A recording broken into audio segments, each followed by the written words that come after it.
Patricio Marchano, un filósofo chileno, diría llorar o reír, ¿no? Llorar de emoción después de estas palabras de Alberto, o reír, digamos, pícaramente después de sentirse tan elogiado, ¿no? Yo voy a simplemente agradecer, por supuesto, la presencia de todos ustedes, el sacrificio de leer el libro. Yo sé que es bastante complejo, pretencioso, como todo libro de alguien que pretende ser joven y todavía pretende cambiar el mundo. Y bueno, muchas gracias también por estar acá, por la discusión que vamos a tener, y Alberto por la generosidad de su presentación, ¿no? Yo tal vez habría que decir dos cosas más. Una es que efectivamente fue ese diplomado el que significó algo muy importante para una generación, ¿cierto?, de chilenos, entre los que ustedes conocen algunos, ¿no? Felipe Victoriano, Oscar Cabeza, yo mismo, ¿no?, que pasamos por ese diplomado, que fue un diplomado donde, además de contar con debates permanentes, trajimos muchos invitados, entre ellos, por supuesto, Alberto, que fue la vez donde la gente en Chile conoció la obra de Alberto, aunque ya había estado Alberto antes, a principios de los 90, ¿no?, en otro seminario. Pero también trajimos gente como Laclau, trajimos gente como, a ver, ¿quién más? Como, bueno, muchos intelectuales argentinos, y Delber Avelar también, exacto.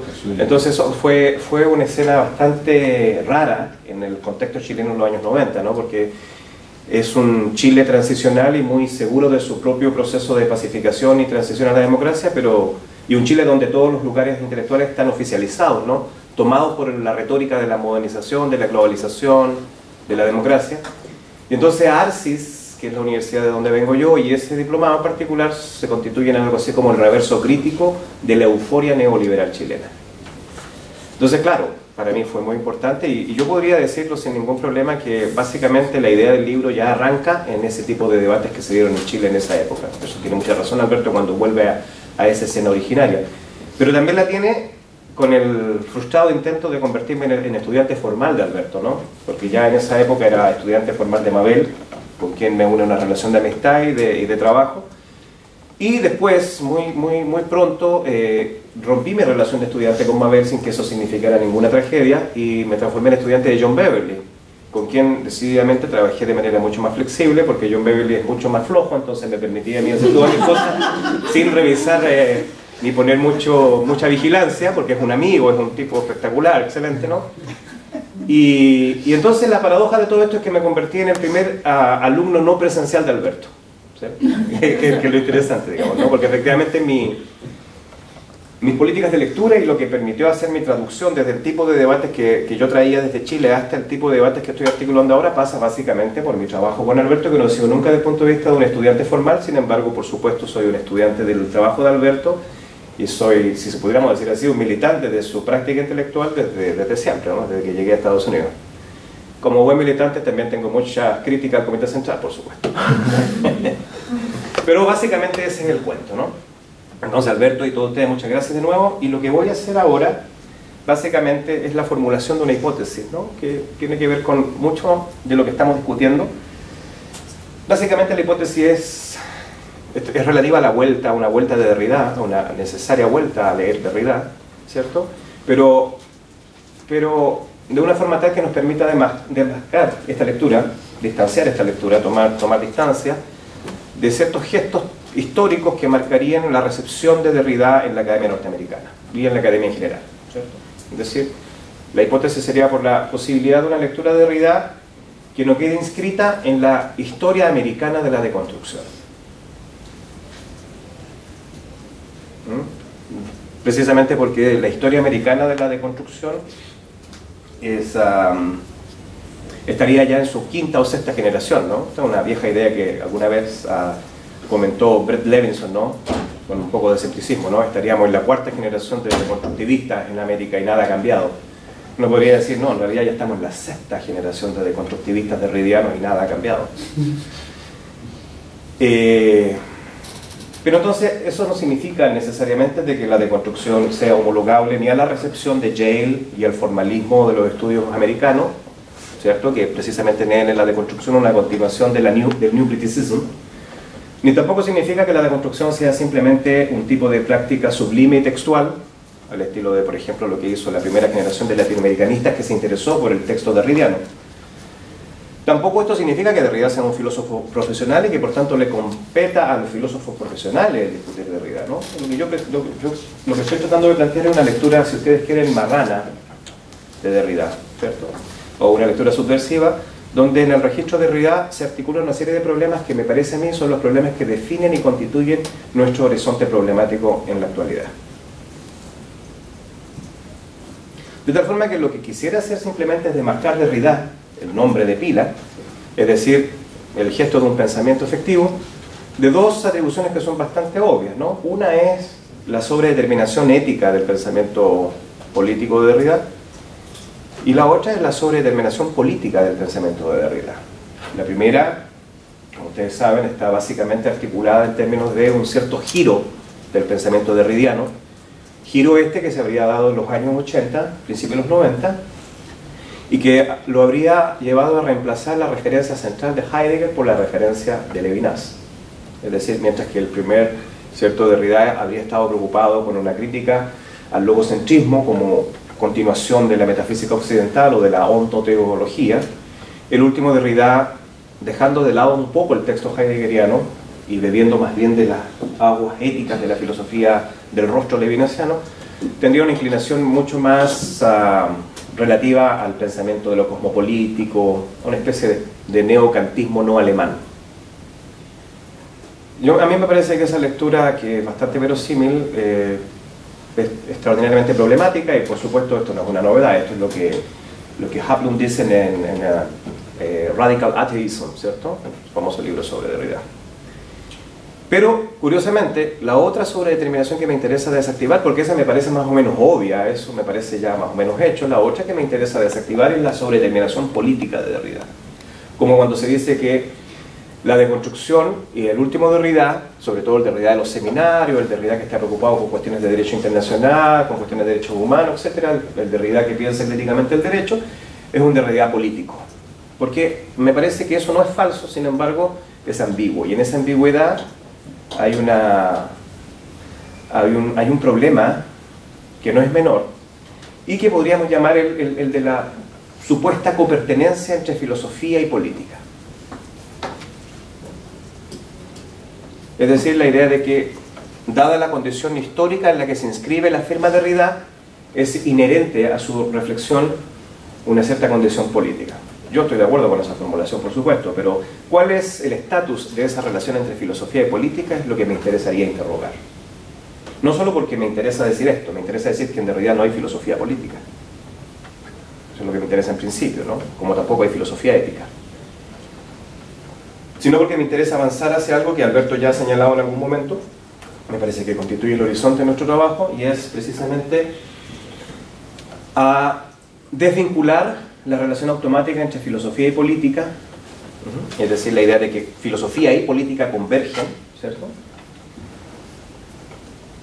para repensar rigurosamente el término copertenencia, ya no articulado por la relación entre filosofía y política, sino por la relación entre pensamiento y política. Es decir, estoy diferenciando pensamiento y filosofía. O si ustedes quieren, para decirlo de manera más borgiana, estoy diciendo que la filosofía simplemente es una de las tantas ramas del pensamiento. Borges lo decía con un poquito más de fantasía, ¿no? Decía la filosofía, la metafísica es una rama de la literatura fantástica, ¿no?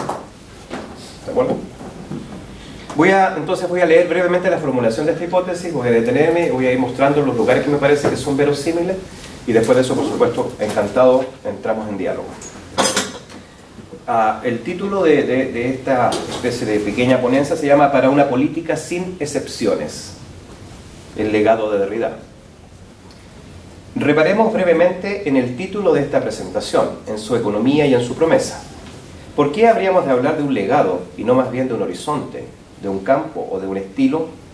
Sobre todo si consideramos que se trata de un nombre propio, del nombre de pila Jacques Derrida, que circula hoy en día asociado, para bien o para mal, con el postestructuralismo y la deconstrucción, e incluso, para hacer las cosas peor aún, con la filosofía francesa contemporánea, con lo que se ha llamado, por supuesto, teoría francesa.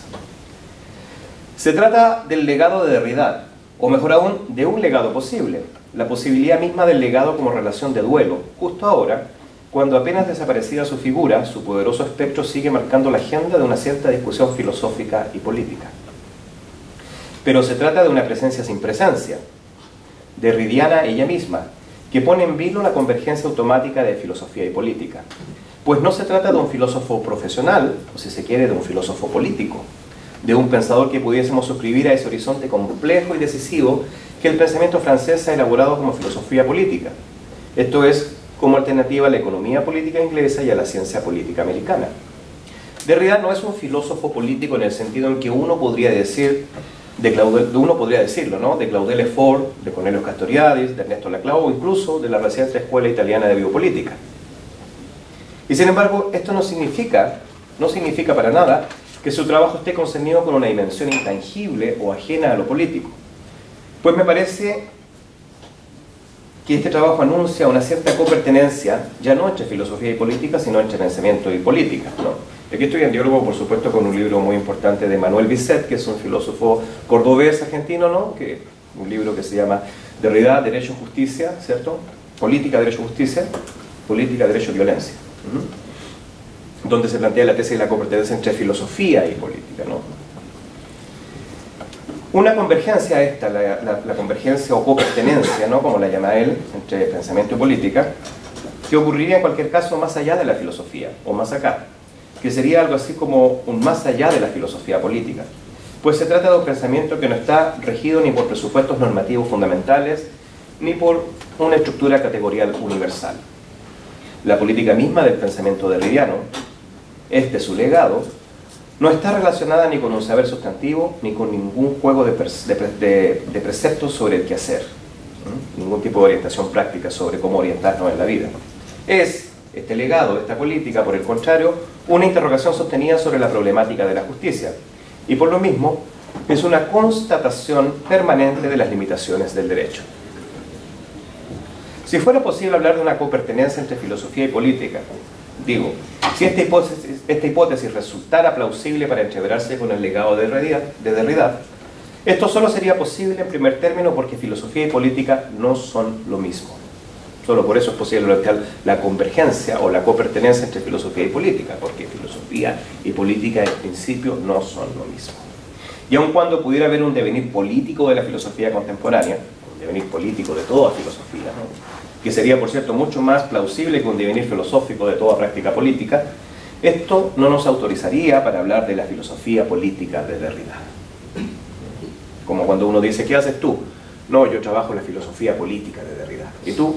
No, yo trabajo Borges, ¿no? Como si se tratara de un tipo de objeto, ¿no? En rigor se trata de lo contrario, de una cierta política cooriginaria con su pensamiento, de una cierta política de la filosofía, del lenguaje y de la historia, que está llamada a terreno con su nombre y en su nombre. Sin embargo, si estamos dispuestos a revisar la conversión automática que repara en la copertenencia de filosofía y política, no lo hacemos para reiterar el juicio todavía más habitual, el juicio más habitual que fue el juicio con el que se construye la lectura y la historia americana de la deconstrucción, ¿no? El juicio más habitual que acusaría a la deconstrucción, y con ella al mismo Derrida, de carecer de una cierta relación a la política, de ser literalmente apolítica, o incluso para recordar a Richard Rorty, ¿cierto?, de concebir la inscripción inscrita y resumida estrictamente al ámbito burgués de la ironía privada, sin mayores consecuencias públicas, ¿no? Es lo que se ha llamado la domesticación de la deconstrucción, ¿no? Es decir, la lectura de Rorty apunta a que todos los efectos políticos de la deconstrucción son mínimos porque están inscritos en la larga tradición burguesa de la ironía privada, ¿sí? Es decir, básicamente lo que está diciendo Rorty, aunque tiene muchas razones, es que Derrida no sirve para hacer políticas públicas. No lo hacemos, esto de distanciar filosofía, política y pensamiento, no lo hacemos para decir que el pensamiento derridiano se desarrolla más allá de todo criterio pragmático y de toda razón instrumental. Eso no es suficiente, ¿cierto? No se trata tampoco de pensar la deconstrucción como una suerte de alma bella reflexiva, abocada a la infinita interpretación del texto y al estilismo escritural como prolongación de la filosofía de la sublimidad. Ya mucho se ha dicho sobre la deconstrucción como ideología textual o teoría francesa, así que no es necesario abundar en la descripción de semejantes disparates. Sin embargo, permítaseme retomar una anécdota que podría ilustrar todo este entuerto. A mediados de los años 80, básicamente 1986, Cuando Ernesto Laclau y Chantal Mouffe publicaron su Hegemonía y Estrategia Socialista, muchos, incluyendo el mismo Derrida, por cierto, en una nota pequeña en Espectros de Marx, ¿cierto?, no se demoraron en aplaudir la elaboración postfundacional del concepto de hegemonía de estos autores, ¿no? Todo el concepto de hegemonía que articula Laclau y Mouffe consiste en pensar la hegemonía post-gramscianamente, más allá del concepto de clase obrera como clase central en el proceso político, ¿no?, en pensar la hegemonía como articulación contingente de identidades políticas, ¿no? Entonces, en este sentido era por primera vez un concepto de hegemonía libre de los lastres del marxismo clásico, ¿no?, libre de la necesidad del determinismo histórico, del economicismo, del reduccionismo de clase, etc., ¿no? Es decir, básicamente lo que hace Laclau es, según él, sacar las consecuencias radicales de Gramsci, que son precisamente las de romper con la tradición de la identidad obrera, en la tradición marxista, ¿no?, y producir un concepto de hegemonía que hace posible pensar la política no regida por criterios estrictamente de clase o económico, ¿no? Eso se inscribe, ¿no? Y eso tiene un efecto fundamental en los años 80 y los 90, porque marca el desarrollo tanto, ¿cierto?, de los estudios teóricos sobre identidades políticas, multiculturalismo, etcétera, como los estudios culturales, ¿no? Digamos que el concepto de hegemonía adquiere un nuevo rango a nivel internacional, ¿cierto? Sobre todo porque en Hegemonía y Estrategia Socialista, Mouffe y Laclau son lo suficientemente astutos como para vincular el desarrollo inherente del concepto de hegemonía de la tradición marxista con el desarrollo de un cierto verosímil político del postestructuralismo, ¿no? Reivindican ciertos antecedentes en Heidegger, en Wittgenstein y por supuesto en la escena francesa. Entonces, claro, lo que hacen es un libro bastante inteligente que presenta algo así como una síntesis, un panorama del estado de la cuestión. Entonces mucha gente leyó este libro como lo que le faltaba a la deconstrucción, ¿no? Para decirlo de manera mucho más coloquial, este libro era la pata que le faltaba a la deconstrucción, ¿no? Esa era más o menos la escena, ¿no?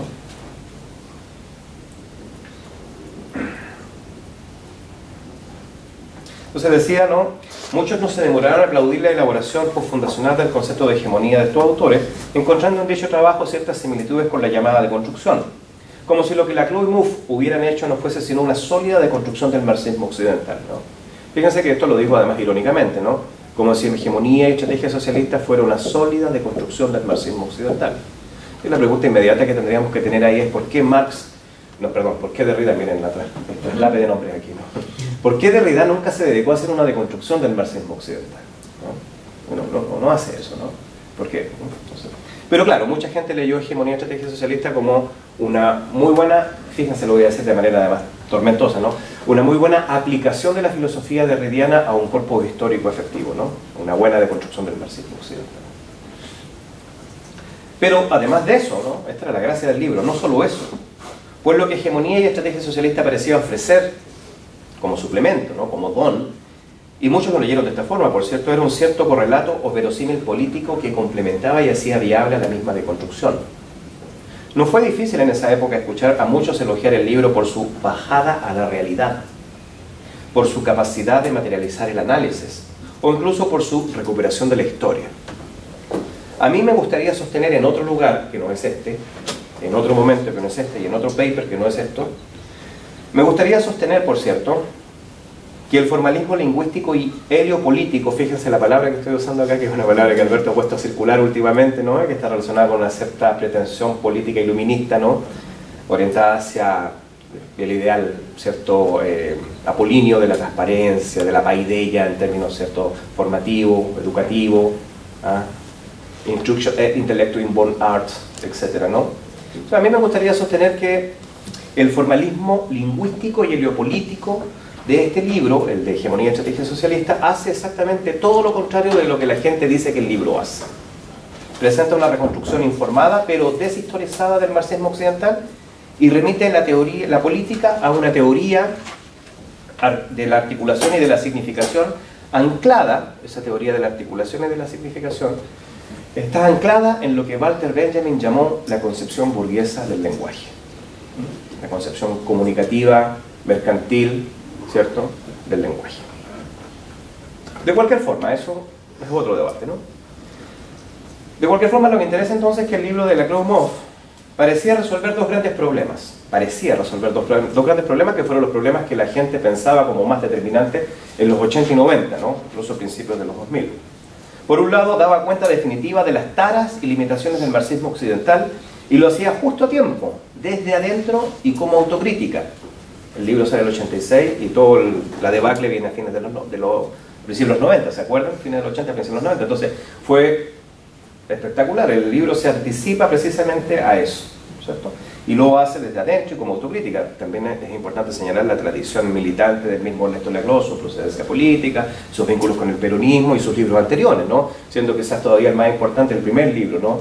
Ideología política de la teoría marxista en América Latina, ¿no? Sus compilaciones sobre populismo, etc.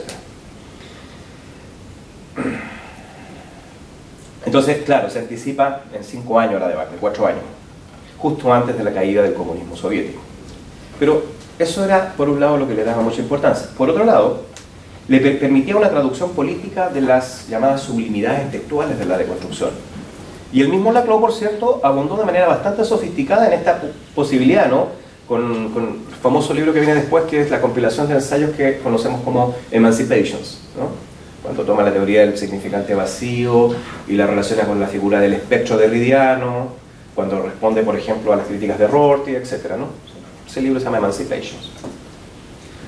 Lo que yo quisiera decir respecto de esa historia y respecto del supuesto resultado de esta historia, es decir, respecto de los problemas que plantea y respecto de las soluciones que promete, es que me parece que el problema sigue siendo totalmente... O sea, que el problema primero es mucho más complejo y sigue estando totalmente abierto. Derrida entiende perfectamente lo que está en juego con la elaboración postontológica del concepto de hegemonía y con la configuración de un horizonte político post-marxista, que es famosamente la frase acuñada por Laclau y Moff, ¿cierto? Y sin embargo, fíjense bien, un poco después publicará precisamente, de manera contraproducente, su libro Espectros de Marx. Cuando precisamente lo que uno podría esperar era que abundara en el gesto deconstructivo, supuestamente deconstructivo, de hegemonía y estrategia socialista, ¿no? Y sin embargo, es el fantasma, la pregunta teórica, por cierto, no la estoy haciendo de manera teórica, pero la pregunta teórica es qué diferencia hay entre el espectro y el significante vacío. Porque el significante vacío que funciona como el eje que articula una cadena de enunciados, articulando a partir de este significante una serie de demandas, para ponerlo en el lenguaje del último libro, del penúltimo libro, ¿no? Razón populista, tiende a ser homólogo a la idea del espectro, ¿cierto? La idea esta de la presencia sin metafísica de la presencia, de la que habla Derrida leyendo el fantasma de Hamlet y todo esto, ¿no? Pero yo digo que esa homología esconde una diferencia sustantiva. O si ustedes quieren, para ponerlo un poco más brutalmente, a mí me parece que el momento en que la hegemonía se constituye como hegemonía, es decir, no en el momento en que rompe con la hegemonía dominante, sino en el momento en que se reconstituye como hegemonía, sustantiva la fantasmalidad posible del significante vacío y lo convierte en un significante pleno y articulante, de tal forma que ahí se le cuela totalmente lo que Derrida llamaría una metafísica de la presencia, ¿no? De todas maneras, esto lo estoy diciendo así de manera muy genérica, podría especificarlo mucho más, ¿no? Pero quiero llamar la atención sobre esto, ¿no? Quiero llamar la atención sobre la idea de que el significante vacío y la teoría contingente de las articulaciones y las significaciones sociales pareciera tener un parentesco directo con toda la ontología derridiana, ¿no? Esta espectrología, o como el mismo Laclau la llamó, rondología, ¿no? Recuerdan, la ontología es la alternativa que el mismo Derrida presenta a la ontología, ¿no? Que no está basada en la determinación de la convergencia entre ser y pensar, sino entre ser y historia, sino que es precisamente sustracción, ¿no? La fantasmalidad. Entonces, uno podría esperar, ¿cierto?, dada esa lectura de campo, que el próximo libro de Derrida fuera una elaboración similar y convergente con el trabajo de Laclau y Moff. Es decir, uno podría pensar que el próximo libro o el trabajo de Derrida tendría que haber estado de otra forma en diálogo con el horizonte post-marxista. Sin embargo, Derrida, en vez de hacer ese gesto, lo que hace es que escribe un libro donde de lo que se trata de discutir una cierta espectralidad, la espectralidad de Marx. Libro en el que cita de paso el trabajo, por supuesto, de Laclau y Moff, pero donde su preocupación central no está en producir ningún verosímil político de la deconstrucción, sino en cuestionar un cierto consenso epocal relativo a la muerte de Marx y sobre todo a la muerte del marxismo. En otras palabras, Derrida, que nunca había dedicado mucha atención, o al menos de manera convencional, nunca se había entreverado con el corpus y los problemas relativos al marxismo, aparece publicando un texto sobre Marx, sobre el derecho y sobre la justicia. Un texto que, menos excitado por la buena nueva del fin del marxismo, no intentaba, comillas, deconstruir el economicismo ni el determinismo del marxismo contemporáneo.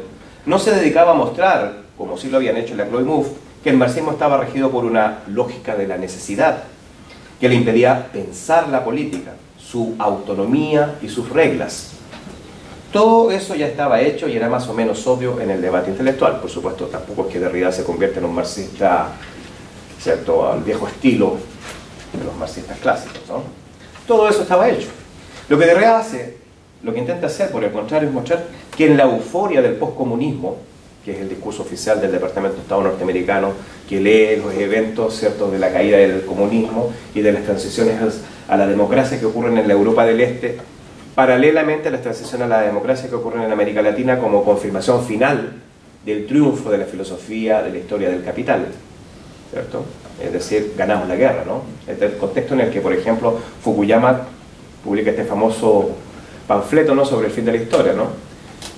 Pero mucho más que eso, ¿no? Este es el contexto en el que se articula toda esta filosofía de la historia del capital y que marca la hegemonía del campo intelectual en el que todavía estamos inscritos, ¿no?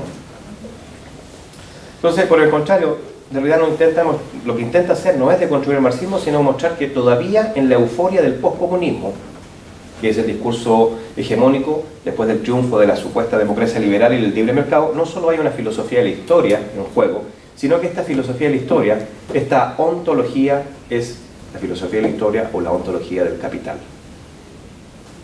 En pocas palabras, la ontología derridiana es una crítica de la ontología del capital. Me parece que ese es el punto central, ¿no? Si la ontología derridiana es una crítica de la ontología del capital, lo que está en juego acá es una nueva relación, no ontológica, por cierto, una nueva relación con lo que el capital hace, que es espacializar la temporalidad. ¿Qué es lo que, cierto, vincula la crítica de la economía política con la destrucción de la metafísica, ¿no? Es decir, una nueva relación con la historicidad radical.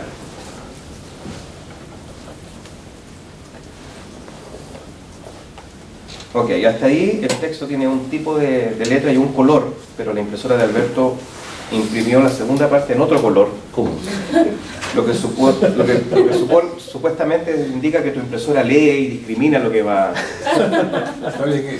Hasta aquí está bien, digamos, después lo que viene está en letra azul, como que cambia la calidad.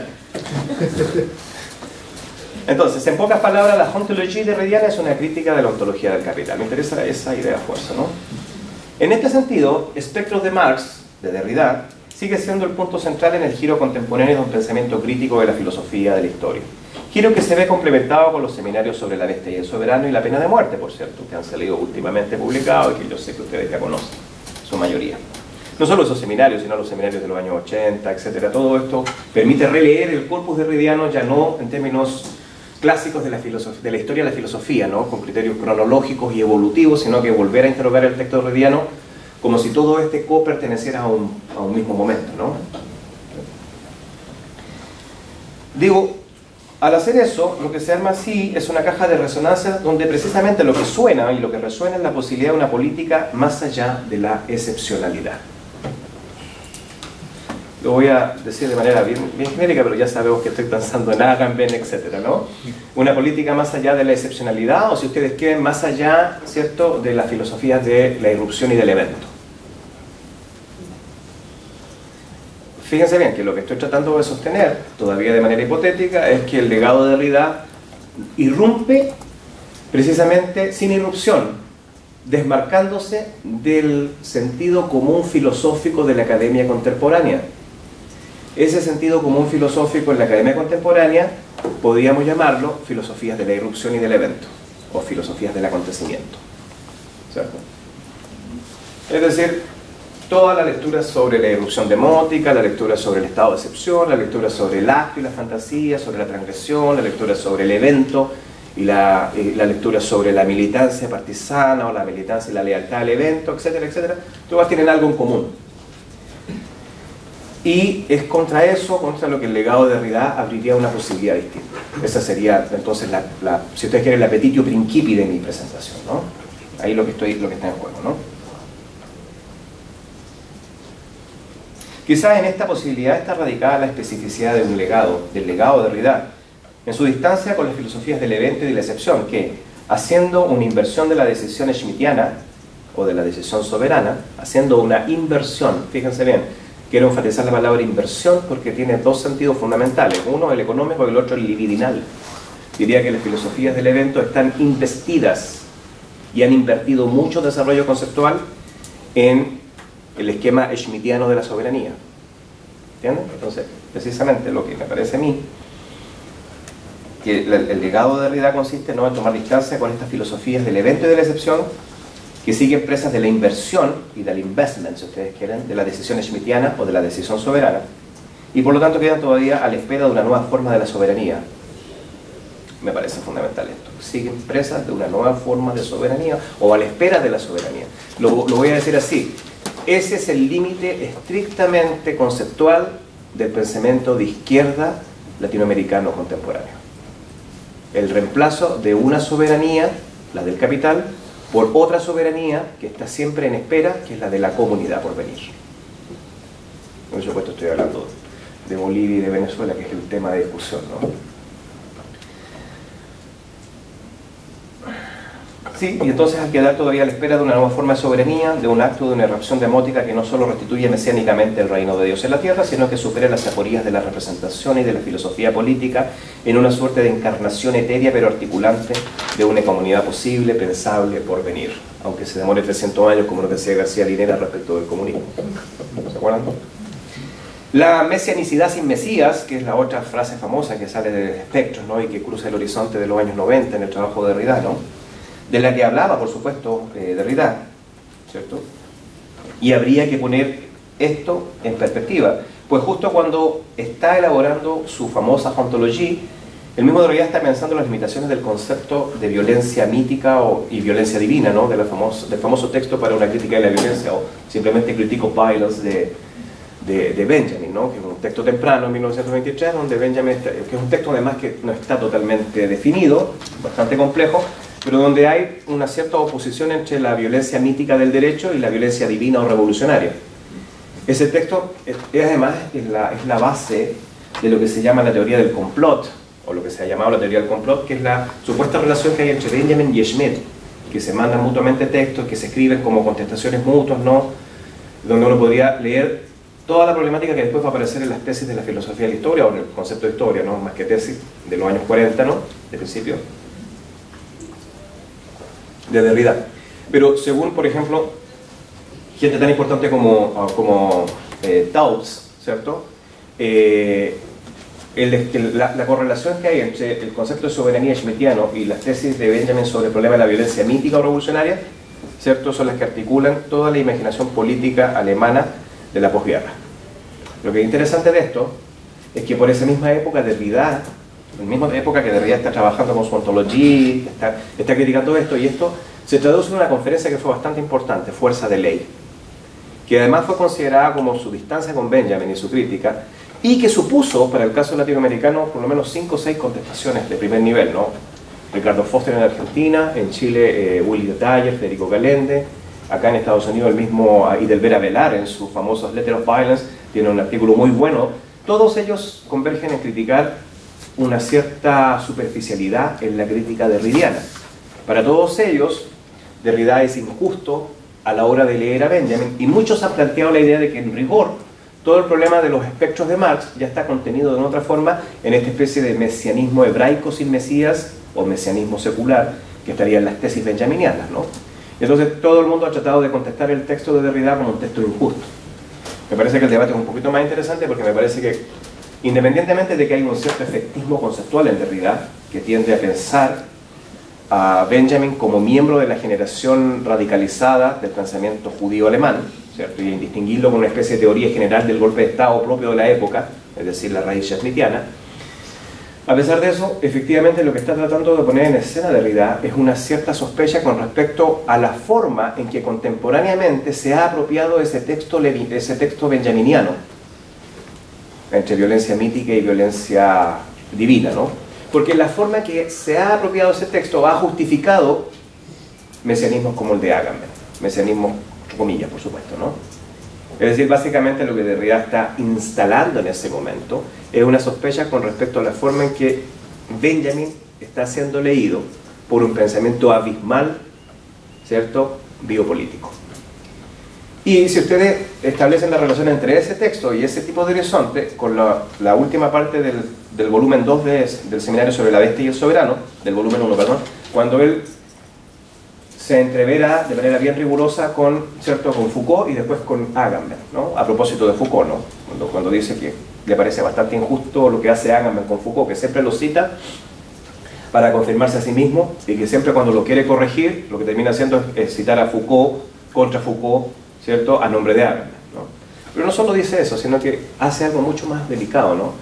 Muestra cómo la apropiación schmittiana del problema de la violencia y la apropiación agambeniana del problema benjaminiano convergen en una misma teoría de la violencia que sigue siendo presa o sigue estando presa de un concepto trascendental de soberanía.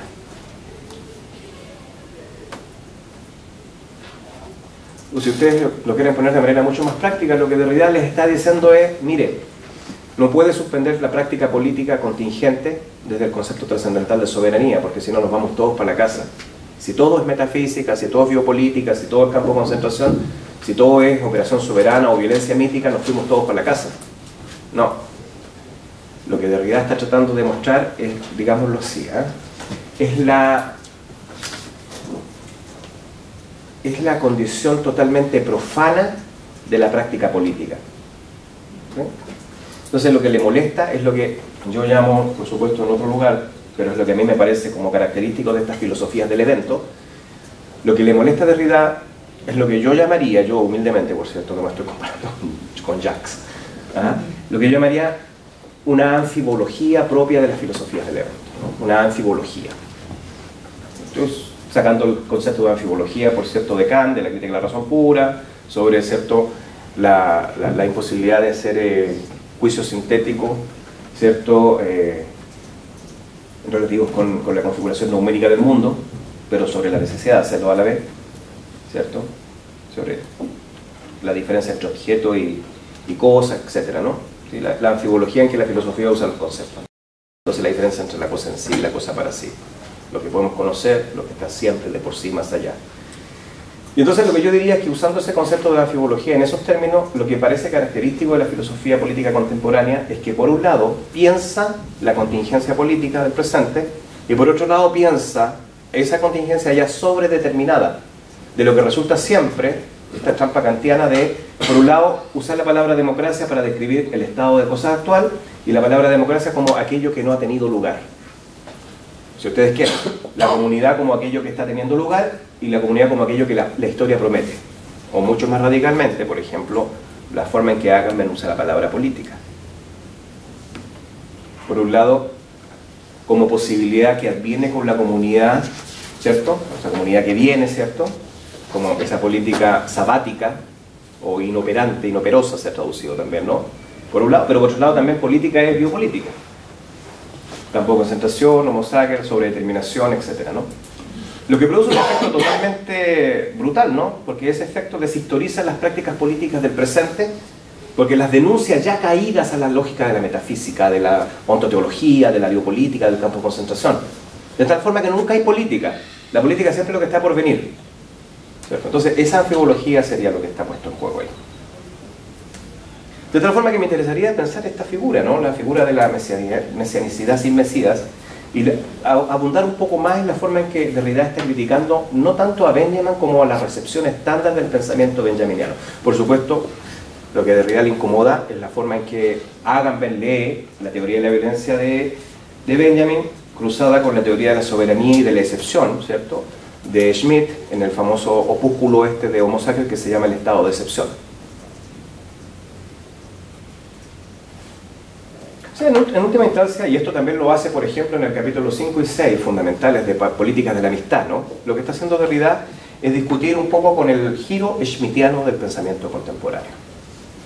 Giro que derivará no solo en Agamben y en la biopolítica, sino en la reflexión en torno al estado de excepción, del evento, de la irrupción, de la transformación de la soberanía institucional en la soberanía popular, por ejemplo, etcétera, etcétera, etcétera. O sea, todavía habría que pensar ahí la forma en que la espectrología o la espectralidad o la ontología derridiana es también, por cierto, una crítica de toda teoría de la soberanía popular. De otra forma, justo cuando Derrida está pensando el fantasma de Marx, está también pensando en un cosmopolitismo poco-ilustrado basado en una noción de justicia que no solo se sustrae al derecho y a la lógica del reconocimiento. Enfatizar que se sustrae la lógica del reconocimiento significa enfatizar que se sustrae al modelo hegeliano, ¿cierto?, de la dialéctica entre el amo y el esclavo, sino que lo hace de manera efectiva como excedente inapropiable y ya por ello más allá de toda economía equivalencial. Recordemos, por ejemplo, para materializar ese juicio, el que Derrida está pensando, ¿cierto?, más allá del reconocimiento y de la lógica equivalencial, recordemos que esta es su reflexión sobre el perdón y el olvido, sobre la necesidad, por cierto, indudable de escribir y configurar reportes e informes de derechos humanos, pero a la vez no olvidar la misma imposibilidad de cerrar el proceso de duelo mediante la sustitución material del objeto perdido, que es la famosa oferta postdictatorial, ¿no? La sustitución del objeto perdido por la compensación y el reconocimiento jurídico, incluso derechamente la compensación económica, ¿no? Y la configuración de todos los drama studies y los trauma studies, más que drama, trauma studies, ¿cierto? Pero vamos a terminar en lo mismo, ¿no? En una escenificación de lo político, ¿no? No es casual el error, porque esa escenificación de lo político es lo que Derrida llama la copertenencia entre crueldad, violencia y soberanía, ¿cierto? Crueldad, violencia y soberanía, que es todo lo que desarrolla la pena de muerte, ¿no? Entonces, sí, efectivamente ahí el interrumpir la lógica equivalencial, que es la ontología del capital, y que opera fundamentalmente en los contextos de postdictaduras como reconocimiento jurídico de la violación de los derechos humanos. Reconocimiento jurídico que, por cierto, es absolutamente necesario. Derrida no es un maximalista que dice, con eso no me alcanza, pero no es para nada suficiente. Todo el pensamiento que considere que esta restitución jurídica es suficiente sigue preso del pensamiento de la restitución, es decir, precipita en el pensamiento de la equivalencia. En tal caso, el peso de su legado, si ustedes quieren su don, consiste en la forma en que se desmarca o desatiende el horizonte hegemónico del pensamiento contemporáneo. Un pensamiento que parece estar atrapado en la geopolítica imperial. Esto es, en la geopolítica que desde Hegel en adelante habita esa región donde toda filosofía de la historia se ha mostrado también como filosofía universal, es decir, como geofilosofía, y donde esa geofilosofía se expresa actualmente, esto por supuesto dicho de manera esquemática, para nosotros en Latinoamérica, ¿cierto?, básicamente en dos corrientes fundamentales, ¿cierto? Y con esto estoy usando los términos que precisamente son los que habría que deconstruir en principio, ¿cierto? Lo estoy usando de manera pedagógica para simplemente advertir que esto es lo que hay que hacer tira, ¿cierto? Aunque no es lo mismo de construir que hacer tira, pero dos, ¿cierto?, corrientes fundamentales. La europea, que ha variado desde el postfundacionalismo hasta la biopolítica, y por supuesto las so-called, o así llamadas, no occidentales, que han variado desde el subalternismo hasta las críticas post y decoloniales. Todas ellas atrapadas en la misma comprensión geopolítica de la filosofía de la historia universal, o de, si ustedes quieren, de la ontología del capital. Pero además, una es reflejo de la otra. Y así no hemos logrado problematizar los ejes fundamentales del devenir geopolítico de la filosofía de la historia. Lo que hace que los mejores intentos contemporáneos por pensar la democracia sigan atrapados en lo que podríamos considerar el nihilismo epocal, o nihilismo neoliberal, que combina con habilidad las artes del realismo y de las promesas de un mesianismo fuerte, un mesianismo utópico. Es ahí donde la política, sin excepción, muestra el juego de la soberanía en el que queda atrapado todo pensamiento de la acontecimentalidad, de la violencia divina, del acto y de la irrupción, o del poder constituyente, si ustedes quieren retrotraerse a esa discusión del principio de los 90, mediados de los 90, ¿no?, el poder constituyente. Es ahí, en ese legado, en el de Derrida, leído, por supuesto, sin pedido disculpas, ¿no?, y totalmente en resistencia con las formas de inscripción de la historia americana de la reconstrucción, donde se grafica la copertenencia entre crueldad y humanismo.